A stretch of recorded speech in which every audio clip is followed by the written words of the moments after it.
My name is Will Gunn. I am a retired colonel in the United States Air Force. I graduated from the Air Force Academy in 1980, and a few years later I was fortunate enough to be able to go back to law school.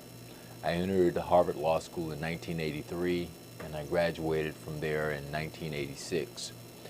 I came out and did a variety of jobs over the next 19 years in the Air Force.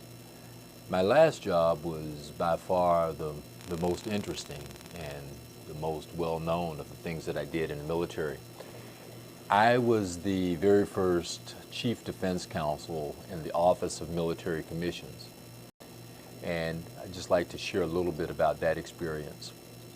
Over the course of the next couple of years, I probably took no more than 5 or 6 trips personally to Guantanamo Bay.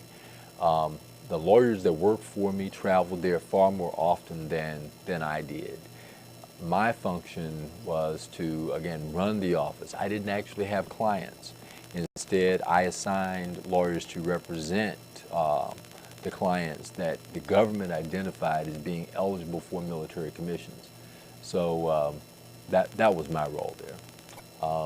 So as I see things, I think that we are stronger.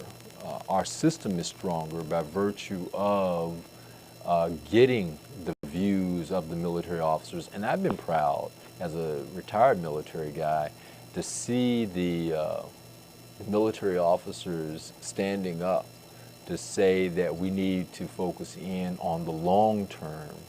We need to focus in on what could possibly happen if our folk were captured, if our folks were subject to a military proceeding. And we need rules in place that won't compromise our standing in the world and that won't compromise the well-being of our troops who are captured and interrogated or faced with a legal proceeding in another country. So I've been pleased with respect to that. People asking us to think about conscience, not just expedience.